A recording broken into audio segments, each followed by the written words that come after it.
Today we're talking about the revised Protect Musicians Act and Google's AI-powered cancer microscope. First, let the music play. U.S. Representative Deborah Ross has introduced an updated version of the Protect Musicians Act in an attempt to change the way independent artists bargain with major streaming platforms. Created in collaboration with the American Association of Independent Music and the Artists' Rights Alliance, the updated bill aims to level the playing field for artists in the digital age and the world of AI-generated music. As it stands, current laws leave many artists, whether signed to a major label or independently working, unprotected and at the mercy of major streaming platforms like Spotify, Apple Music, and YouTube. And these companies don't always provide fair compensation to artists when their music is uploaded and streamed on the platforms. Independent artists are often forced to accept whatever rates are being offered without being able to collectively negotiate for better terms. Additionally, there is no real protection for artists against having their voice or music manipulated by AI without consent. If passed, the Protect Working Musicians Act would allow working artists and independent musicians to come together and negotiate with dominant streaming platforms and artificial intelligence developers.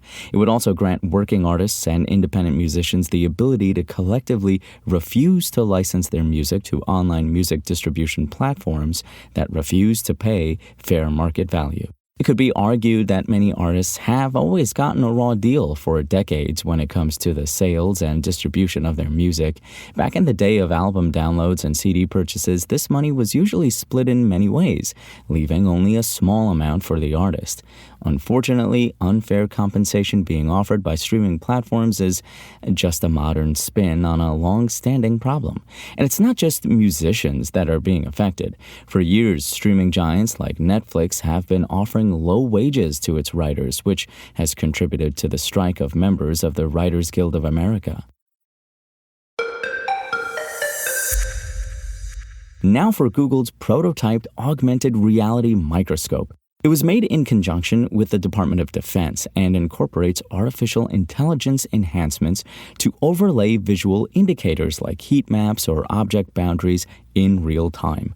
The AI additions allegedly make it easier to classify samples and identify the presence of cancer cells or pathogens. The ARM was first teased publicly in 2018 and has not been used to diagnose patients yet. Currently, 13 prototypes of the ARM exist, with significant testing still needed before it can assist everyday clinicians.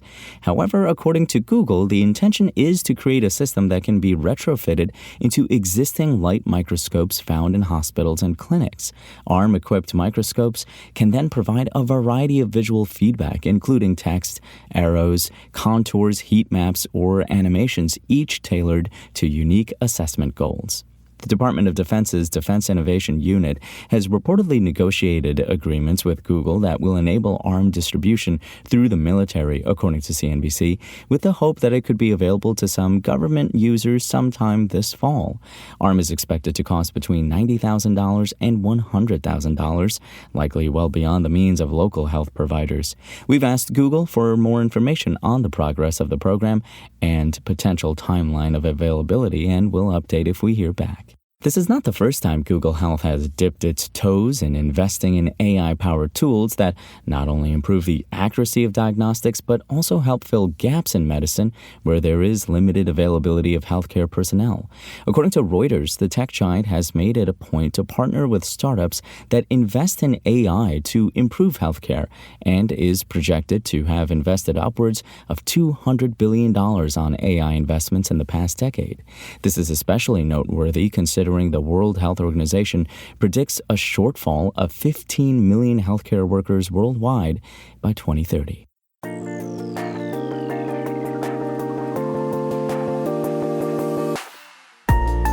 Thanks for listening to the show. Make sure to rate, review, and subscribe on Apple Podcasts. Today's show featured journalism by Engadget contributors Stephanie Barnes and Malak Saleh and was produced by Spoken Layer. I'm Imran Sheikh, and we'll talk more tomorrow.